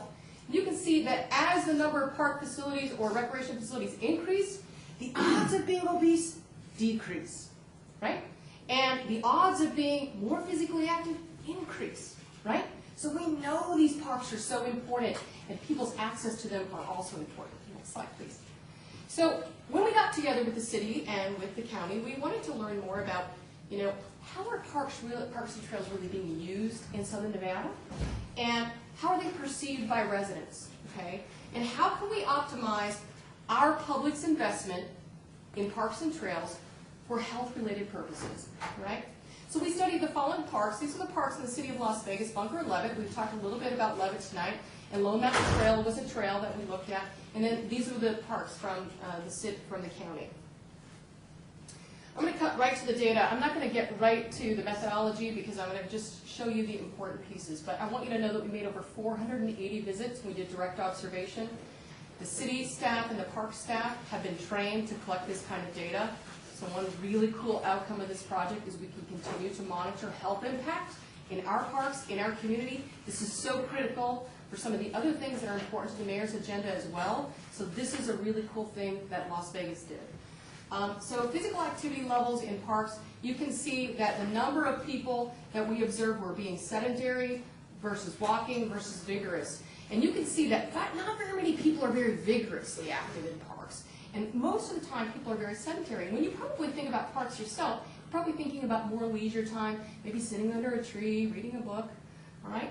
So next slide. We wanted to know what areas of the park were being used and how physically active people were there, right? And I think you probably think about some of the sport facilities, and you're probably thinking, sport facilities, people are going to be pretty active, right? More physically active there than they might say in an open field where there's lots of trees and maybe a nice place to read. Well, in all actuality, there's a mixed use of sedentary and moderate to vigorous physical activity. And so you can see that from these slides. When we used to see the slides, there are, even in the soccer fields, we have a good number of people who are being vigorously active, but a whole lot of people who are there to probably spectate. And what do spectators do at parks? Sit in the They stands. sit. And we also have parents who bring their kids to the park, right? I don't know why we do this as adults, but we don't play, right? We don't play as much. We have lots of nice defaults in our parks and the way we design them for adults. Adults can sit in a nice park bench and watch children be vigorously active, right? So we're looking at this. If you go to any of the dog parks that we've designed in anywhere in our community, we have a nice place for dogs to run around. And what do we do for the supervisor of dogs? We have some benches and great places to sit, right? So we're talking about design here. Next slide. We looked at the observed facility status. Really good news for us in Southern Nevada. We have great accessibility. It means that the facilities were open and they were very usable. They are in good condition. But almost never are there programs going on in our parks. And from other studies around the country that are going on, from Rand Corporation and others, really learning that programs bring people to the parks. Programs are important. Events are important. They bring people there. Not very many times, of course, only 3 and 4% of the time did we really have organization going on in the park. So this is another key thing. Transportation. How do people get to the parks? Most of the people that we talked to that were in the parks, they got there by driving, right? So if we're going to look at low-income neighborhoods, low-income communities, people who probably need these open spaces more than anybody else to engender higher levels of physical activity and have a real health impact, folks with health disparity, we're going to really want to think about the accessibility, partnerships with the RTC, making sure that we have great connection to our parks and trails where people can be physically active is so important, I think, as a board for you all to consider. I know that when we began this study, I know folks from the city and folks from the county were very concerned about the perceptions of safety, and I have really good news for you. The people who we surveyed over 218 residents. We talked to people who were in the parks, and this is what they told us. We felt pretty safe in the park, and most of the time they felt, pretty safe, or even very safe. And so very few people said they didn't feel safe at all. Okay. Here's what the safety and maintenance issues really were. Sun and hot temperatures, I think that's no surprise to y'all that we have hot weather sometimes, but park utilization was greatest during summer. So just to let you know, if you're thinking about park programs that might coincide with things, summer months are really important, probably because children are out of school and that's when people are in the parks, there might be more programs going on then. Most people felt safe, although increased roving security was frequently recommended. Some people told us it would have been really great, they want to help. Because we know that, we don't have funding for everything, but a hotline would be great, having a phone where they could just leave a message, hey, this facility is broken, or, I observed something here, you might want to check it out later. Could be more citizens on patrol. Women and parents had safety concerns about park use in the evening, and most people felt parks were maintained and felt that they were clean, but they felt like there might be some disparities in lower income neighborhoods versus higher income neighborhoods. And that's something for you, I think, as a park board to think a little bit about whether or not that's a concern that we can address or not. Perceived barriers to park use. This was the number one. I bet this is probably no surprise to anybody in this room. Lack of time, work commitments, and other things related to life, right? And so these are the things that really are going to guide some of the things that I'm going to talk about next. All right. Some of you may or may not be aware that along with the 2008 guidelines, physical activity guidelines for Americans, we also have a national physical activity plan that's meant for policymakers like this board to be aware of some strategies of how we can promote more physical activity in our communities through existing structures. So Parks and Recreation is one of 8 societal sectors in the National Physical Activity Plans. And this is a kind of a synopsis of Strategy 1 of the National Physical Activity Plan. Promote programs and facilities where people work, learn, live, play, and worship, right? And in our study, we found that most people learn about parks by driving around, or by word of mouth, or by accident, all right? So a lot of people don't know, especially when they come into the community, where to find this information. And people found out about it by driving around, okay? Few people knew where to find information, and people felt typical community members would not likely seek out information on trails, right? So here's some conclusions. More promotional efforts are really needed. We have to think strategically about multi-pronged and efforts where we can reach people. Apartment complex managers, churches, businesses, schools, television, radio, and U.S. Post are all strategies that people said that could help make the parks more visible to the community. Having community events like farmers markets on trails to introduce people to the trails would really be a key strategy. A lot of people don't know where trails are.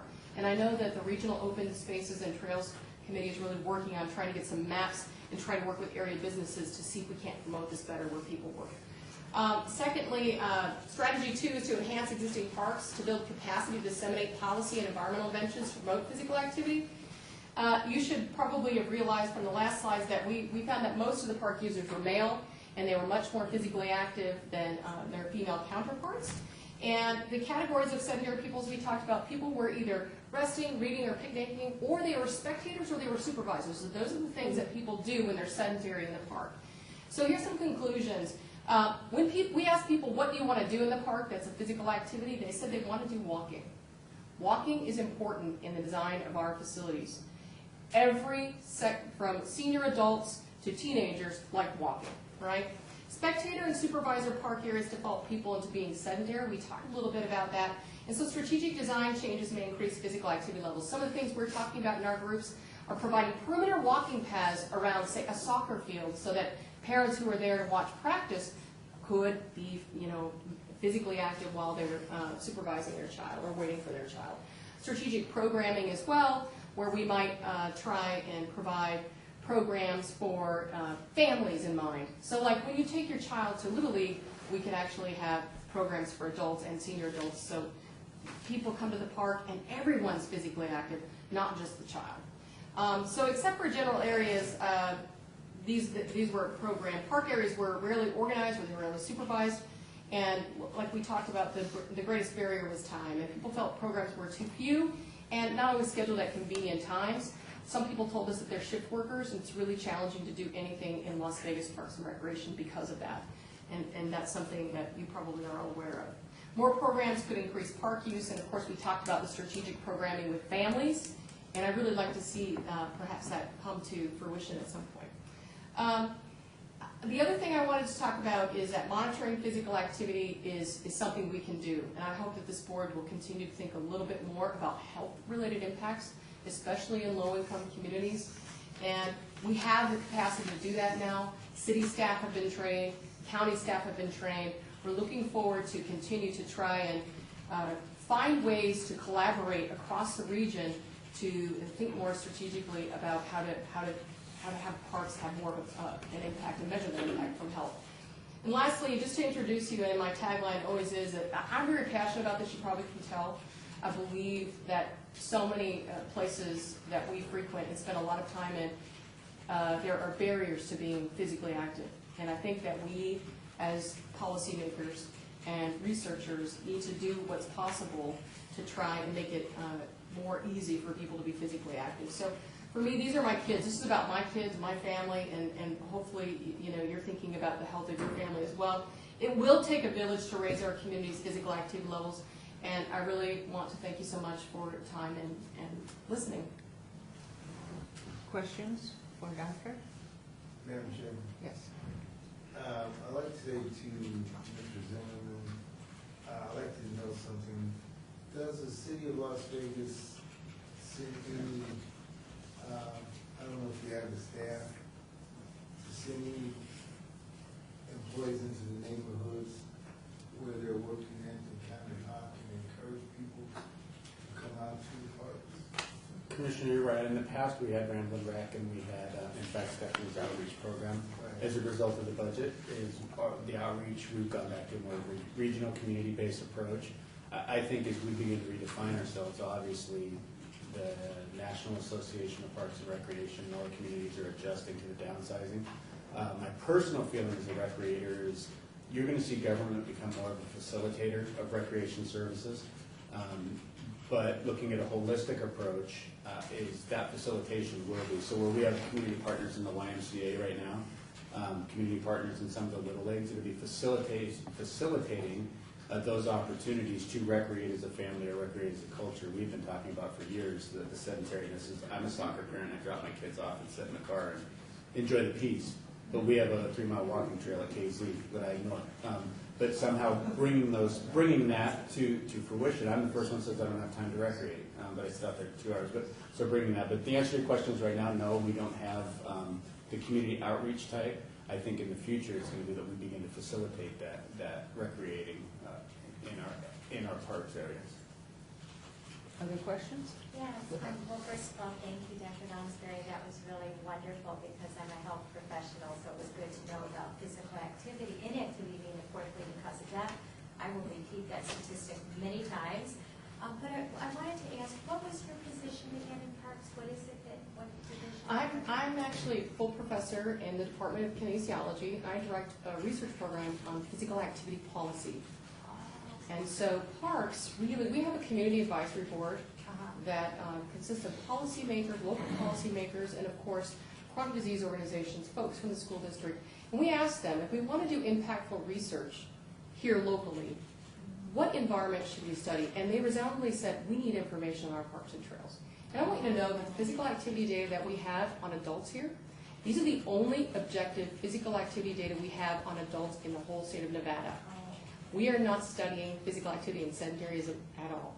So congratulations to you all for collecting these data and to having them. So this is important.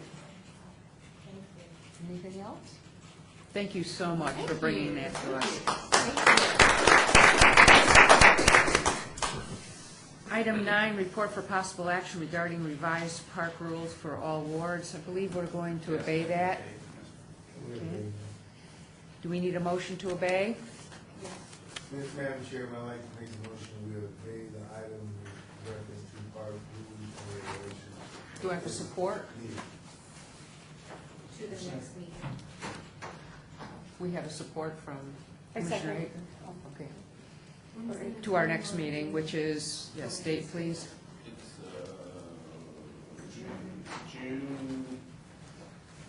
June 5th. All in favor, say aye. Aye. Opposed? Abstentions? Item 10, report from detention and enforcement on issues at city facilities and parks, all wards. I think we're going to obey that, correct? Do I have a motion, please? Well, I have a question, actually. Does anybody know where the sergeant's been?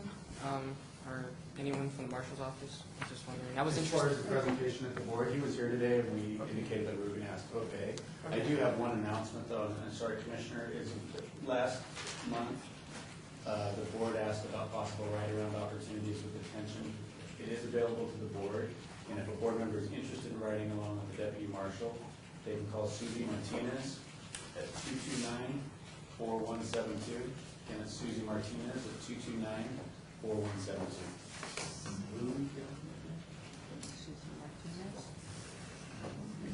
I had a motion to obey, correct? From who? Commissioner Lee, a support, please? I support.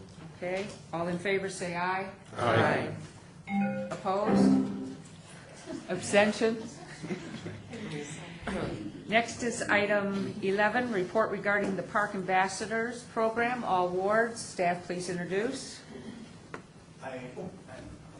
I'm pleased to introduce today Stephanie Richard, who's been very patiently waiting. Now that the bosses aren't around, she's the most favorite of all of our staff. And I speak to the current and past directors, and Jim over in the corner. But it's Stephanie Richard with the Department of Parks, Recreation, and Neighborhood Services, and our park ambassadors. First of all, thank you very much. I'm honored that you wanted to hear and learn more about the Park Ambassador Program. As Lonnie said, I'm Stephanie Richard, and before I go into the presentation, I thought it was really important that you could see some of the park ambassadors and hear firsthand of what they do and how long they've been in service as volunteers. So first I'd like to introduce Diane. Hi, I'm Diane, and I've been a park ambassador for 12 years. We pick a park, whichever one, the most city park. Would you say your last name for the record? Stowell. Thank you.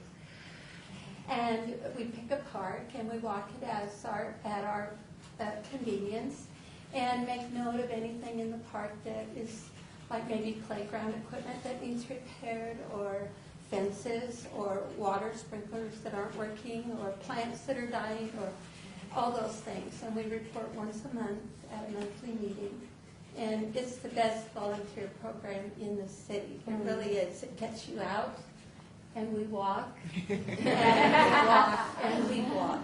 And so I'll turn it over to this. Hi, my name is Janet Robinson, and I've been a member of the program for a little over 2 years. I'm new to Vegas, so I've been here 5 years, and I came knowing only my daughter and her family. So after joining a senior center, I met some of Stephanie's people who are park ambassadors. And I thought, well, that's good. I love to walk.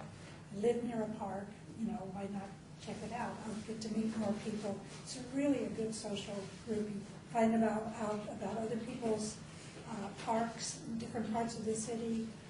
We also have a lot of volunteer programs, which I'm sure she'll go into beyond just walking the parks. We also have, somebody mentioned about having phone numbers where people can call, you know, if they see something wrong with the park.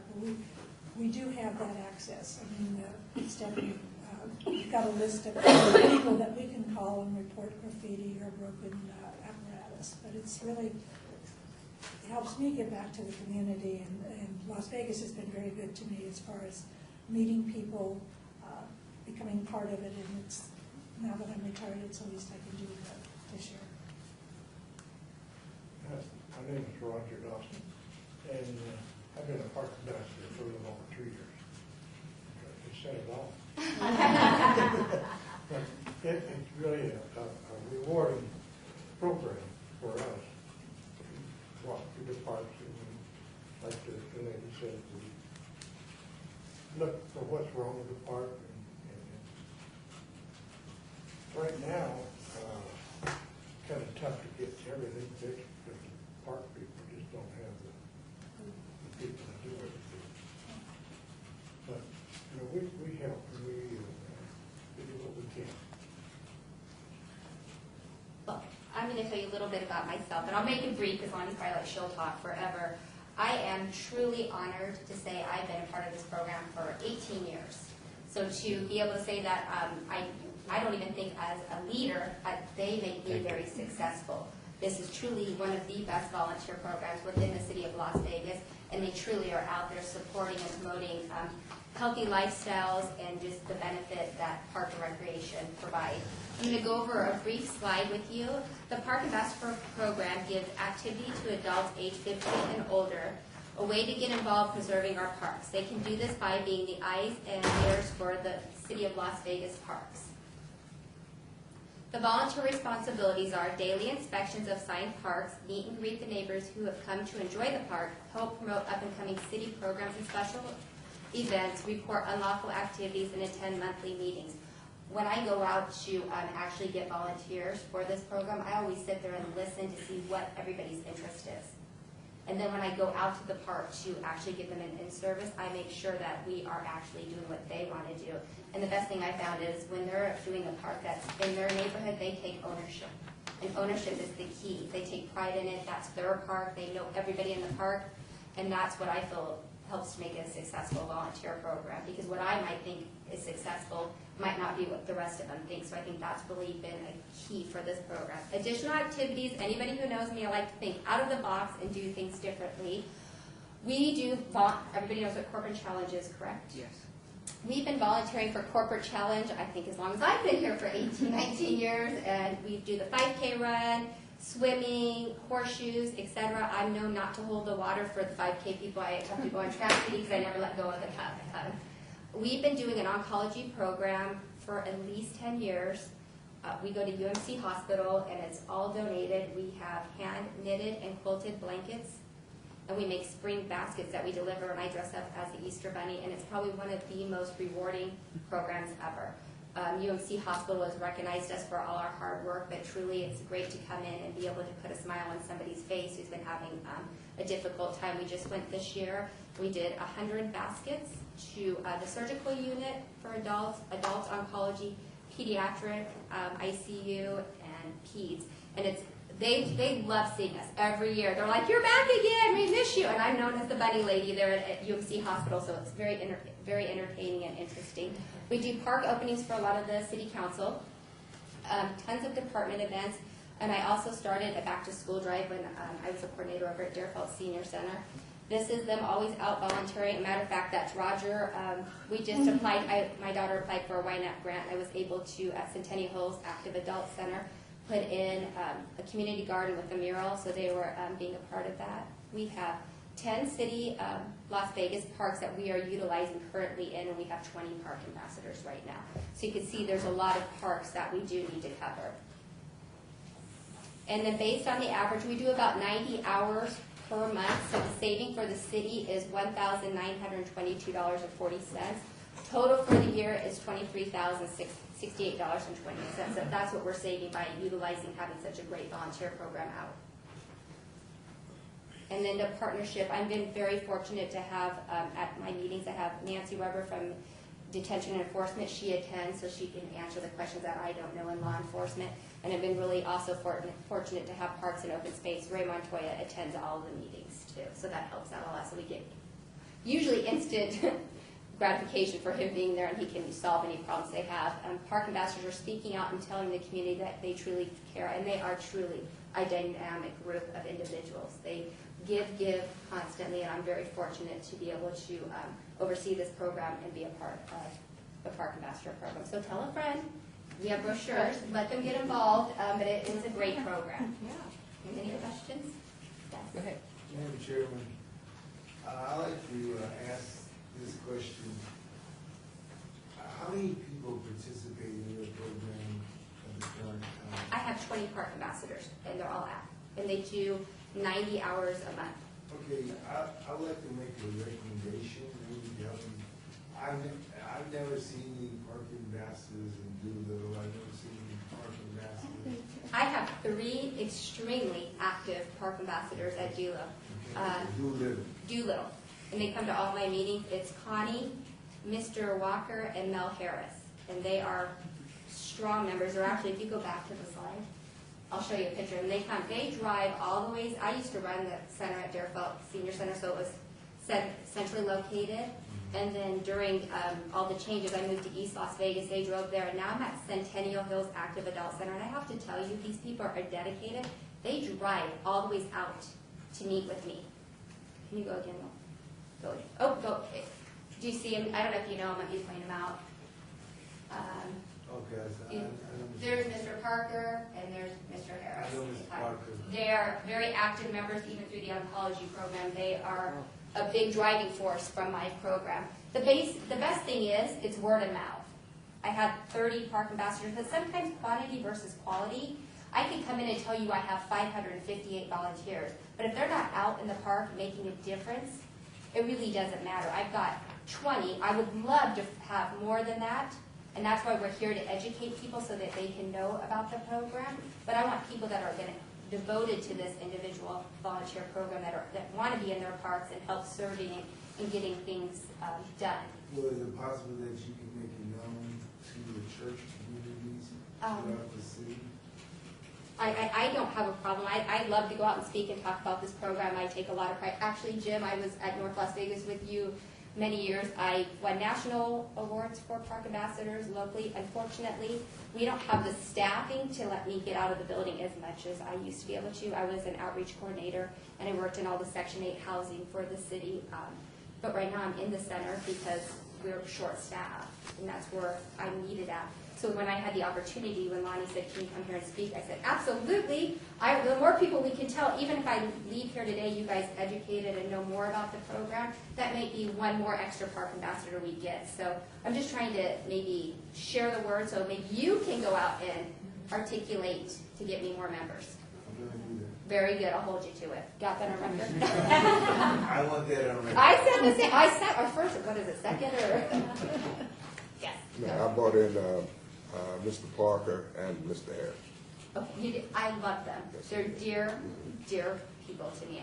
They're like family to me. I've been doing it for 18 years, and I think I've missed 4 meetings out of 18 years, and 2 of them were on maternity leave, and my husband was like, I'm not driving you in yet, you just had a C-section, you can't come in, but I don't miss those meetings. I'm dedicated to them as well as they are dedicated to this volunteer program, and I think that's why it's so successful, because they are dedicated and we work so well together. It's a strong program. Well, Yes, I love this program, and I remember you from so many years ago when you guys did a presentation for us. Yes. And you know what? All that walking is paying off because you still look really good. But I wanted to ask you, what is it that they do at the corporate events? Corporate challenge? Yeah. What is it that ambassadors can do? We sign people in and get them, point them in the right direction to get their numbers and all their gadgets that they need. For the 5K. And then once they start, then we go and do the water, and take care of all the water. We've been running the water station for, I think, 15 years. Yeah, long time. Yeah, a very long time. We have really good stories, too. That's Yeah. right for another meeting. Commissioner? I had an opportunity to meet with Councilwoman Tarkanian, and she's really very much in support of this program. And on her behalf, and I certainly, as a representative of her ward, will make my efforts outreach to the community. She would like to have a park ambassador. If you have one that would like to have a park at Bob Baskin. There's one going, Trina over at Marabelli just sent me an email, and there's a lady who walks Rainbow Family Park. Okay. So we're going to get with her, and she just has to, when you become a City of Las Vegas volunteer, you need to go through HR, which they can contact me, and I'll put them directly into HR. And the ladies and gentlemen that work there are phenomenal. They have to be drug tested, which the city takes care of, and fingerprinting. And then after that, then I go out and meet with them. So, yeah. And another thing that she'd like to do, and I'd just like to suggest to Lonnie, if it's possible, is she'd like to honor the Park and Rec ambassadors at a future council meeting. And I was thinking that maybe July is Park and Recreation Month, and maybe that might be an opportunity to bring in 20 volunteers or more at that time and acknowledge them for the work that they've done yeah. And I have it already in my head, I'll go right back to the computer. and so maybe she would be someone who would sponsor that award ceremony item for those folks. Which is another great way of getting it out to the public. Very good, that would be great advertisement. Oh, Diane just brought it out. When I was fortunate, I have had a great career with the city of Las Vegas. I truly enjoy it. I did a program called Leisure on the Go, which was an outreach program that served in the Section 8 housing, and the park ambassadors were able to come out and help facilitate with individuals that didn't have the opportunity to get to the parks and do different activities where they partnered up and was able to bring them out there. So that's what Diane just brought up. And they made some great friendships. So when you live in Section 8 housing, certain times you don't get to get out and meet new people. So we were able to bring people in with that program. So maybe when things get better, we can bring back that program and the park ambassadors could work with them again. Also, just one other suggestion. I was looking on the website today for some information on park naming and some other agenda items, and it could be there, Stephanie, but I would also like to recommend and suggest that we have an opportunity to put more show into what the park ambassadors are doing, so that as people are looking through for information about the city of Las Vegas, about parks and recreation programs, that they might also see they have an opportunity to volunteer. And then I think it's also another opportunity to showcase those volunteers who are already presently contributing to the community.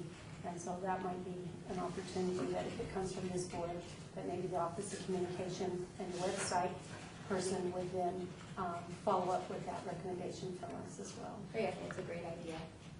I just want to thank you. Can I say one last thing? Yes. I honestly think that, do you really highlight the park ambassadors on the city TV channel? If they're at something that we're at. Well, what I'm saying to you, maybe you can take it a step farther. Okay. And recruit right there on that channel to get volunteers and let them know about the park It's something we ambassadors. could arrange.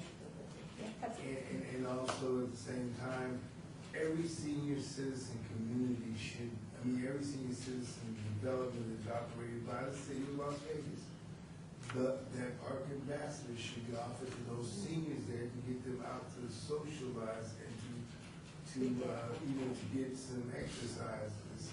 I think that might be a good vehicle, a good place to take that program to. Very good, I agree. Thank you for the suggestion. If there's nothing further, we'll close this item, and Thank thank you you. very much for coming. Thank you, Doctor. Thank you. Item 12 is report regarding Parks and Recreation Administrative Projects All Awards. I think we're going to obey that item. I need a motion. I'd like to make a motion to obey number 13. 12. 12. 12. Do I have a support? I second the motion. All in favor, say aye. Aye. Opposed? Abstained? Motion carries. Item 13 is citizens' participation. Public comment during this portion of the agenda must be limited to matters within the jurisdiction of the commission. No subject may be acted upon by the commission unless that subject is on the agenda and is scheduled for action. If you wish to be heard, give your name for the record, the amount of discussion on any single subject, as well as the amount of time any single speaker is allowed may be limited. Do we have anybody that would like to speak under citizens' participation? Thank you. Madam Chairman, could you take the opportunity, if you think it's appropriate, and contact the city attorney's office? Today, council was absent for some reason, and to see if that should not occur in the future. It's critical. We all heard where there was question of law, city ordinance, and some question about the Nevada revised statute, and that frankly impacts how we vote and so forth. None of us, I don't think, if we knew that the law was such and such, would be voting in a manner against that law. So I think it's critical that legal counsel is tied up, that there is a substitute sent to these meetings, so we were properly advised. Thank you for your comment. Is that noted? Yes. Thank you. Madam Chair, just piggybacking on what he said, because that was on my mind, such a confusion we had. If we have these things on the agenda, especially the park naming thing, if we should have the proper information when we get into that. I was thinking that the high quality people we had here today, that some of those questions could have been asked here and should have been asked here or answered here. You know, instead of just doing a lot of talking, we didn't get anything, so. Mr. Chair. Well, we're going to go down the line for public comment. Did you have something? Yes, thank you. I just want to have on the record a appreciation and thank you to Commissioner Lopez and to Chair White for going before council on our behalf to take forward our last council item, which was the park naming of Levitt Park and the JC name back. I thought that Chair White and Commissioner Lopez, on behalf of his ward representative, did a really good job on our behalf. Yeah. Commissioner McCurdy? I would just like to say that I don't want to assume I'm being argumentative, but I guess I have the opportunity to serve on a lot of boards, and I have a lot of knowledge of Nevada State revised statutes in reference to ethics laws and the laws that the council are governed by, because a lot of times I have a lot of dealing with those people. But I like to say that Councilman Ross really said something that's really, really we need to take into consideration. We can recommend a lot, but the city attorney and the city manager and their legal counsel will direct them what they can and they can't do. So we might make a mistake here, but the city attorney is going to catch it at that end, because it is ultimately their responsibility to make the final and the hard decision, because we have elected them to represent us. They've chosen us to be a sounding board, to give them our input after we visit with our constituents that they appointed us to represent. So I just like to say that I think everyone in here has valuable input, done a great job. And I know sometimes it seems like I just try to take over, but I just try to help us out a little bit because of my experience. Thank you. Commissioner Aker, anything? No. Commissioner Lopez, anything other comment? Anybody else who's visiting us? Well, I just want to thank you. I know the meeting ran quite long. We had some very important items on the agenda. Pleasure to chair this afternoon. And I will officially adjourn.